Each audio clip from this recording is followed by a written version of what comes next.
Basicamente, quero falar com você sobre a resposta das Escrituras para o desânimo e como lidar com esse tipo de ataque espiritual. No capítulo 6 de Efésios, 6 elementos do equipamento militar são enumerados: o cinto da verdade, a couraça da justiça, os calçados do evangelho da paz, o escudo da fé, o capacete da salvação e a espada do Espírito. Estes não são meros títulos decorativos nem sutilezas teológicas. São realidades espirituais muito práticas que precisam ser apropriadas por cada um de nós. Quero tomar 3 destes 6 elementos e dar um pouco de ensinamento específico e prático das Escrituras sobre como resistir aos ataques de desânimo espiritual, porque a nossa luta não é contra o sangue e a carne, e sim contra os principados e potestades, contra os dominadores deste mundo tenebroso, contra as forças espirituais do mal nas regiões celestes.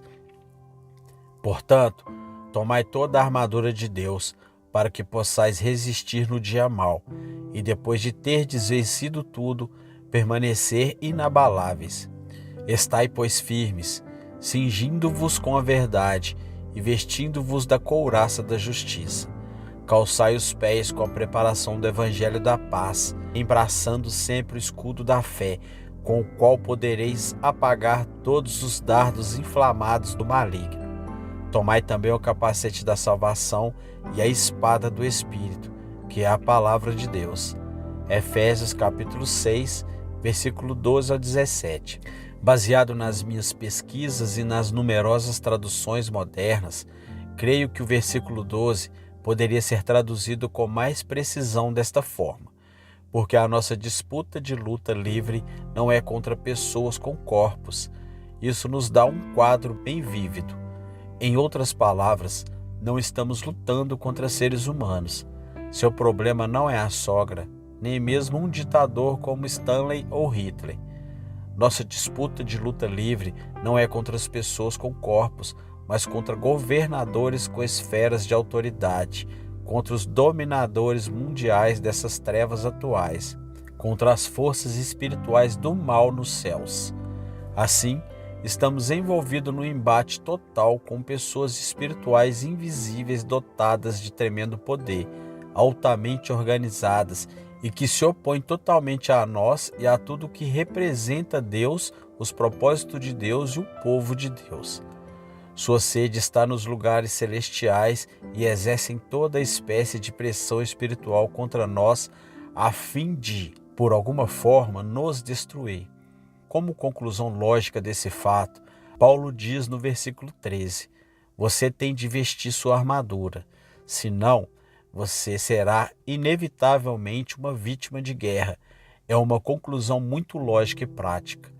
Não recomendo que ninguém se envolva na guerra espiritual e nem na edificação do reino de Deus, se não se revestir primeiro de sua armadura, pois quando se ataca o diabo, pode crer que ele vai revidar os ataques, e ele não respeita as regras do jogo.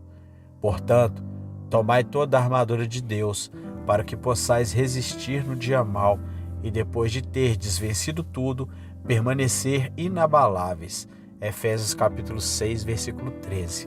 Observe que Paulo toma por certo que o dia mau virá. Não creio que isso seja a grande tribulação. Creio que isso significa que cada cristão passará por seu próprio dia mau.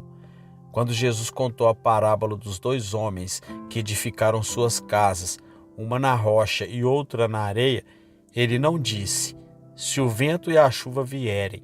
Ele disse: quando o vento e a chuva vierem, cada casa é posta à mesma prova. Quando Jesus contou a parábola do semeador, ele disse: quando surgirem a aflição e a perseguição. Ele não disse se, ele tomou por certo que a perseguição viria. Todo cristão terá de passar pelo dia mau, onde enfrentará aflição e perseguição. Como Paulo disse em Atos capítulo 14, versículo 22. Através de muitas tribulações nos importa entrar no reino de Deus. Não há outro caminho. Então precisamos fixar em primeiro lugar este quando nas nossas mentes. Lembre que não significa que há algo de errado quando nos encontramos nos dias maus sob tremenda pressão. Não significa que estamos fora da vontade de Deus. Pelo contrário, provavelmente é um bom sinal de que estamos no caminho certo para o reino de Deus. Todos os 6 elementos da nossa armadura, enumerados por Paulo, são necessários, mas para a finalidade desta mensagem, quero explorar de uma maneira bem prática, na maioria usando experiência pessoal, o uso da couraça, do escudo e do capacete. A couraça. Para começar, notemos uma passagem em 1 Tessalonicenses, capítulo 5, versículo 8, que forma um paralelo interessante com Efésios, capítulo 6, versículo 14. Nós, porém, que somos do dia, sejamos sóbrios, revestindo-nos da couraça de fé e amor, e tomando como capacete a esperança da salvação. Em Efésios capítulo 6, versículo 14 diz, a couraça da justiça. Mas 1 Tessalonicenses capítulo 5, versículo 8, nos mostra mais especificamente o que é essa justiça. Não é a justiça do esforço próprio ou das boas obras, mas a justiça da fé que opera pelo amor. A propósito, este tema de fé é central nestes 3 elementos da armadura e também nos órgãos vitais do corpo protegidos por ele. Que órgão vital no corpo é protegido pela couraça? O coração. A proteção do coração é o propósito da couraça da justiça da fé que opera pelo amor. Lembre-se que a fé bíblica sempre vem do coração, não da cabeça. Por exemplo, Romanos capítulo 10, versículo 10 diz, com o coração se crê para a justiça. Fé verdadeira não são meros conceitos intelectuais, nem teologia, nem doutrina. É fé do coração que opera de acordo com uma direção primária, o amor. Neste contexto, examinemos Gálatas capítulo 5, versículo 6. Porque em Cristo Jesus, nem a circuncisão, nem a incircuncisão tem valor algum, mas a fé que atua pelo amor. É uma declaração simples, porém profunda. A única coisa na vida cristã que realmente tem valor é a fé, mas não fé inativa nem fé intelectual. É a fé no coração que atua pelo amor. Podemos ficar tão sofisticados que temos resposta para todas as espécies de perguntas teológicas e ainda perder a única realidade central, a fé no coração atuando pelo amor. Se não tiver isto, você perdeu tudo. Então, a couraça que protege o coração é a fé que opera pelo amor. Uma vez removida a couraça, nosso órgão vital mais delicado, o coração, fica exposto. Uma outra coisa que devemos notar com relação à natureza da fé é que ela sempre se relaciona com o invisível, nunca com o visível. Ou, como 2 Coríntios capítulo 5, versículo 7 declara com simplicidade, andamos por fé e não pelo que vemos. Andar significa viver. Toda a nossa vida como cristãos se baseia não no que vemos, mas no que cremos. É por fé, não por visão. E estes dois estão em oposição um ao outro. Se vivermos pelo que vemos, nossa vida não será baseada pela fé. Essa questão toda foi o primeiro erro cometido pela humanidade. Quando a serpente no jardim do Éden questionou a palavra de Deus e Eva deu ouvidos a essa pergunta, ela foi derrotada. Gênesis capítulo 3, versículo 6 nos revela a que tipo de pressão Eva se entregou. Vendo a mulher que a árvore era boa para se comer, qual a palavra-chave aqui? Vendo.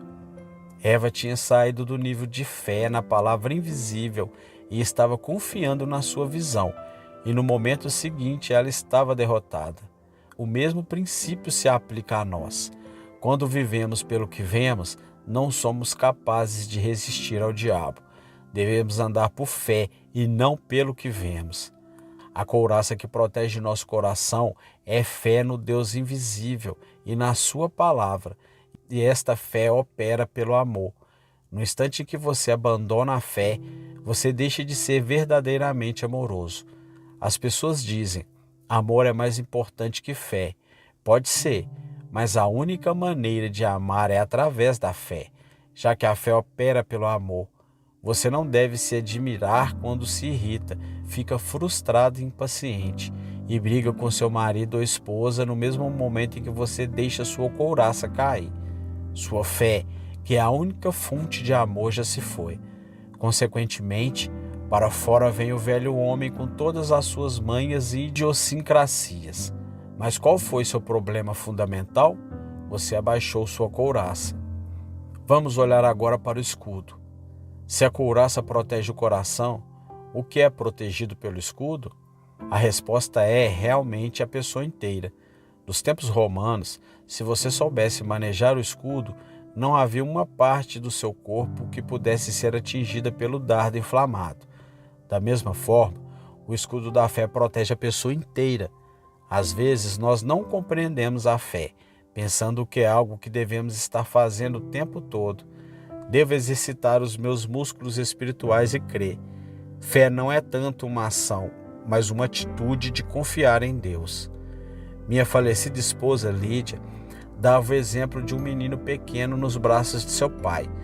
O menino agarrava nas lapelas do paletó do pai para não cair, mas depois de um tempo ficava com sono e adormecia. Suas mãos relaxavam, mas seu pai ainda o estava segurando.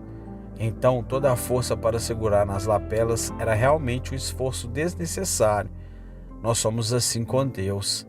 Podemos segurar, mas mesmo quando soltamos, Deus continua nos sustentando. No certo sentido, podemos descansar. Fé não é este esforço contínuo de se agarrar a Deus com medo dele nos deixar. Antes, é uma atitude de simplesmente saber que Deus está aí e embaixo de nós estão os seus braços eternos. E junto com esta atitude, há uma declaração de fé que você tem. Talvez você já conheça as 3 partes da fórmula que faz parte de um ensinamento bem divulgado: fato, fé e sentimentos. Nesta ordem, os fatos estão na Bíblia. A fé declara estes fatos e seus sentimentos se resolvem por si mesmos. Mas se começar com os seus sentimentos, você será tão estável quanto eles.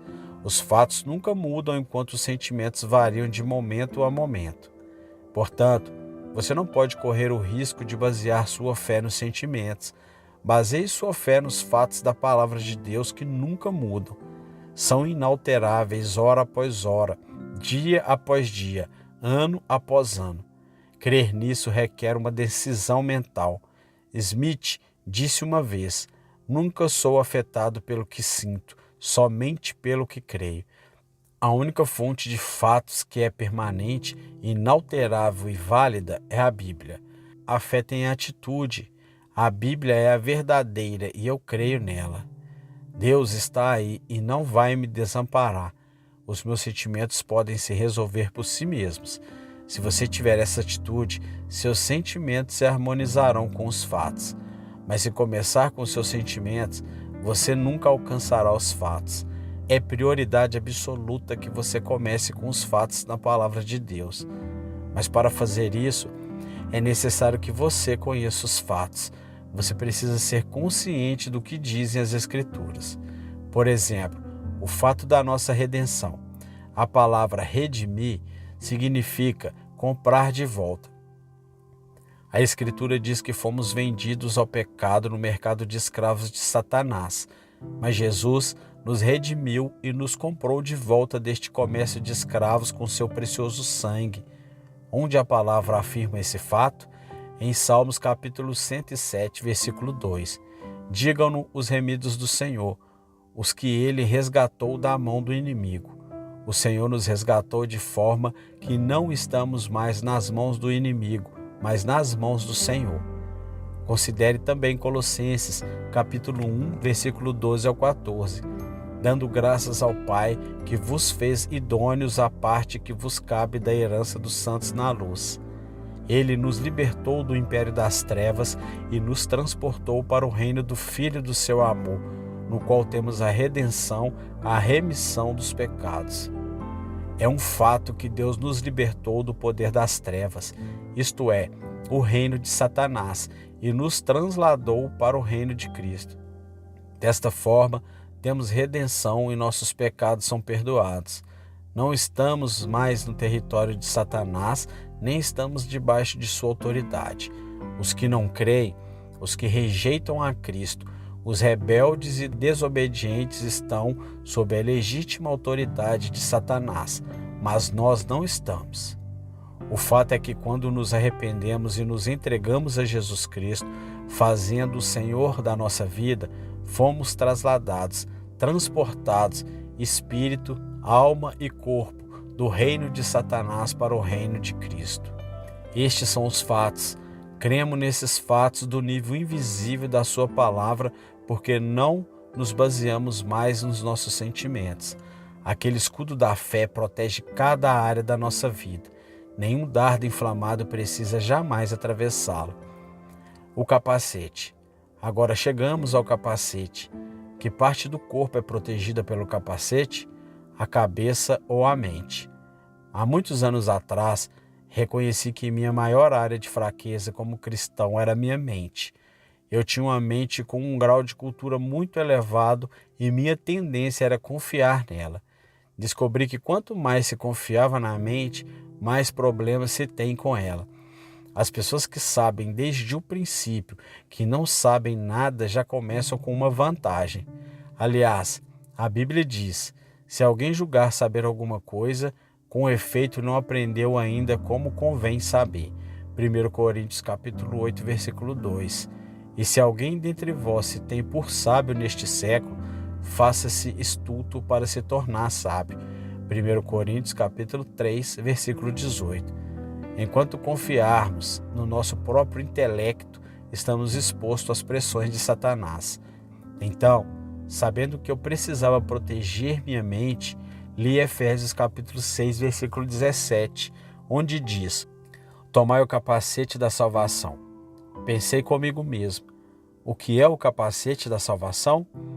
Isso significa apenas ser salvo ou há algo mais? Minha Bíblia tinha uma referência para 1 Tessalonicenses capítulo 5, versículo 8. E como isso me ajudou? Nós, porém, que somos do dia, sejamos sóbrios, revestindo-nos da couraça de fé e amor, e tomando como capacete a esperança da salvação. Quando eu li aquela palavra esperança, reconheci de repente, isto é o meu capacete, é a esperança. Lembrei-me de 1 Coríntios capítulo 13, versículo 13, onde Paulo disse: agora, pois, permaneçam a fé, a esperança e o amor. E pensei comigo mesmo, já ouvi muitos sermões sobre a fé e muitos sermões sobre o amor, mas não me recordo de ter ouvido um sermão sobre a esperança. Então o Espírito Santo pregou para mim o primeiro sermão que eu tinha ouvido sobre a esperança. Deixe-me dar esta definição para você. Esperança. Na Bíblia, não são pensamentos otimistas, não são devaneios nem capricho da imaginação. Esperança, na Bíblia, significa uma constante, serena e confiante expectativa do bem. Esperança não é uma fantasia porque tem um fundamento. Que fundamento é este? É a fé. Vamos olhar em Hebreus capítulo 11, versículo 1. Ora, a fé é o firme fundamento de coisas que se esperam. Antes de ter esperança, você precisa ter fé. Fé é a substância, a base, a realidade fundamental sobre a qual se edificam as esperanças. Há duas espécies de esperança. Uma não se baseia na fé e não é válida. Provavelmente será desapontada. A outra espécie de esperança, a esperança cristã, é baseada na fé. Esta esperança tem garantia. Precisamos perguntar a nós mesmos: minhas esperanças são baseadas na fé ou são meras fantasias e caprichos da imaginação? Deixe-me dar uma das bases bíblicas para a esperança.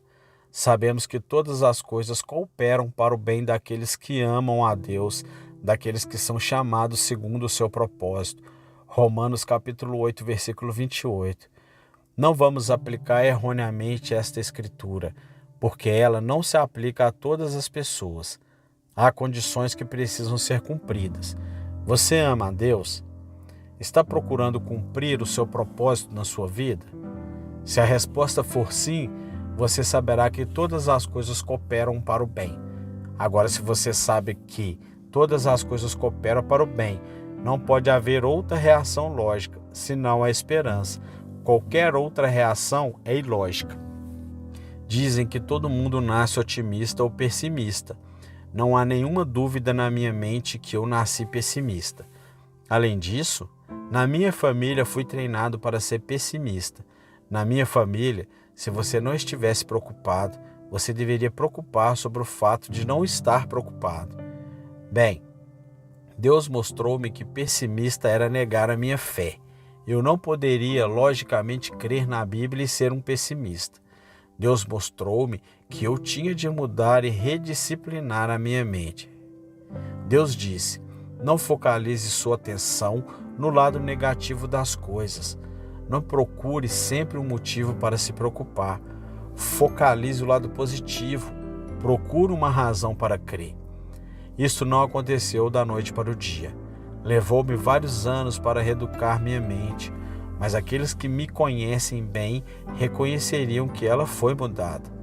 Hoje raramente fico deprimido, mas há 20 anos atrás era quase a minha condição normal. É possível mudar se você cumprir as condições de Deus. O que incitou essa mudança em mim foi ver nas Escrituras que minha atitude de depressão era contrária à palavra de Deus. Era ilógica, era contrária a Deus. Então eu reeduquei a minha mente. Desta forma, tomei o meu capacete. O que estou dizendo não está baseado apenas na Bíblia, mas também na experiência. Quero testificar que tenho provado este princípio e que funciona mesmo. Agora quero compartilhar o sermãozinho sobre a esperança que o Espírito Santo deu-me do Novo Testamento. Primeiro vamos examinar Romanos capítulo 8, versículo 24. Porque na esperança fomos salvos. Ora, esperança que se vê não é esperança, pois o que alguém vê, como o espera, observe novamente o contraste entre o que se espera e o que se vê. Se você vê alguma coisa, então não é necessário esperá-la. Se o sol está brilhando, você não precisa esperar bom tempo. A esperança, como a fé, se relaciona com algo que ainda não se vê. O Espírito Santo disse-me que somos salvos pela esperança. Se não há esperança, não há salvação. Não estou dizendo que você é uma alma perdida, mas na sua experiência você não está vivendo na salvação. É por isso que você é tão infeliz. Romanos capítulo 15, versículo 13 diz: E o Deus da esperança vos enche de todo o gozo e paz no vosso crer, não no vosso sentir, não no vosso desejar ou ver, mas no vosso crer, para que sejais rico de esperança no poder do Espírito Santo. Só o poder do Espírito Santo pode torná-lo rico de esperança, mas isto é vontade de Deus.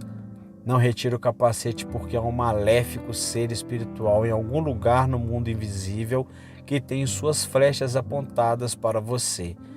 No momento em que você tirar aquele capacete, ele o ferirá na cabeça.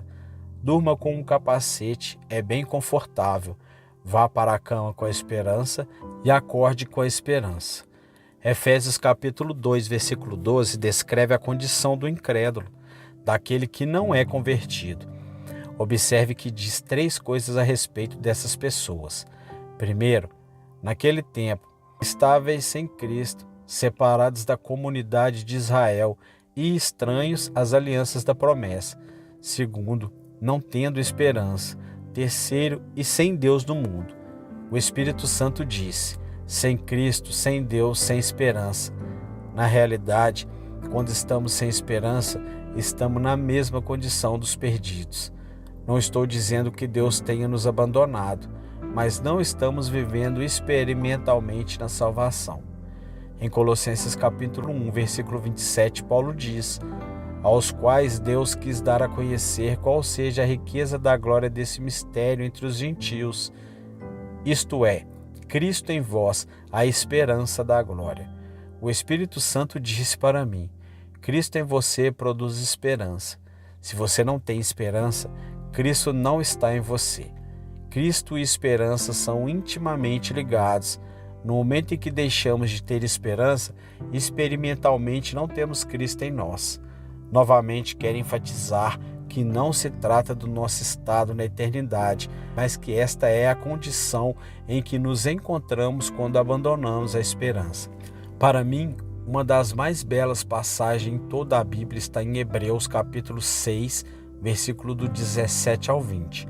Por isso Deus, quando quis mostrar mais firmemente aos herdeiros da promessa a imutabilidade do seu propósito, se interpôs com julgamento, para que, mediante duas coisas imutáveis, nas quais é impossível que Deus minta, forte alento tenhamos nós que já corremos para o refúgio, a fim de lançar mão da esperança proposta, a qual temos por âncora da alma, segura e firme, e que penetra além do véu, aonde Jesus, como precursor, entrou por nós, tendo se tornado sumo sacerdote para sempre, segundo a ordem de Melquisedeque. Há dois quadros de esperança nessa passagem, ambos muito vívidos e bonitos. Primeiro, nós que já corremos para o refúgio a fim de lançar mão da esperança proposta. É uma ilustração tirada de um costume no Velho Testamento. Quando o homem estava fugindo para salvar sua vida, havia um lugar que ele podia ir onde ninguém ousaria tocá-lo. Esse lugar era o altar de Deus. O altar tinha 4 chifres, um em cada canto. O homem corria para o altar e se apegava aos chifres do altar, e ninguém ousava tirá-lo de lá. Assim o autor do livro de Hebreus diz: quando você está sob verdadeira pressão e o vingador está logo atrás de você, fuja para o altar e se apegue aos chifres da esperança. Não solte, porque lá ele não pode tocá-lo. Outro quadro de esperança está no versículo 19, a qual esperança temos por âncora da alma, segura e firme. O Espírito Santo deu-me uma pequena lição sobre isso. Ele perguntou-me: que objeto precisa de uma âncora? Então eu respondi: um barco ou um navio. Perguntou depois: por que eles precisam de uma âncora? Pensei um pouco e respondi: porque um barco ou um navio é designado para flutuar na água, e a água é um elemento totalmente instável. Não há nada na água para dar segurança ou estabilidade, e assim, para o barco se estabilizar, é preciso ter uma âncora que passe do barco através da água para algum outro elemento, como uma rocha, que seja estável. Uma vez presa a âncora no elemento estável, o barco está estabilizado. Então reconheci que eu e você neste mundo somos semelhantes àquele barco. Vivemos num elemento que é totalmente instável. Quando vejo uma propaganda de um sistema de seguro que promete segurança total, tenho que rir sozinho. Embora os seguros possam ser uma bênção, de maneira alguma pode dar segurança total. Nem dinheiro, nem imóveis, nem qualquer outra coisa que você possa encontrar são capazes de nos dar estabilidade. Somos exatamente como um barco na água. Se quisermos estabilidade, devemos ter uma âncora que saia do tempo e entre na eternidade. Quando nossa âncora está firmada na presença eterna do Deus Todo-Poderoso, estamos seguros. O que é esta âncora? Esperança. Há algo além dos limites do tempo, algo na eternidade de Deus que Deus tem reservado para nós, que não pode ser alterado, não pode enferrujar, não pode se corromper, não pode ser manchado. Colossenses capítulo 1, versículo 5, 1 Pedro capítulo 1, versículo 4. Agora eu creio que devemos viver neste mundo, mas se este mundo fosse tudo o que existe, seria muito pobre. Paulo disse: se a nossa esperança em Cristo se limita apenas a esta vida, somos os mais infelizes de todos os homens. 1 Colossenses capítulo 15, versículo 19. Graças a Deus que além dessa cena do tempo, há uma esperança eterna para cada crente. Aquele de nós que tem mais de 60 anos podem dizer: amém, a isto com verdadeiro prazer. A realidade da eternidade pode parecer muito distante para alguns de vocês, mas ela vem mais rápido do que você imagina. Mas graças a Deus, indiferentemente de quando ela chega, há uma eterna esperança reservada para cada crente em Jesus Cristo. Cristo em vós, a esperança da glória. E quando você tem esta âncora, não há nada no tempo que o possa abalar, desequilibrar ou derrubar. Você está estabilizado porque sua âncora de esperança está firme nele.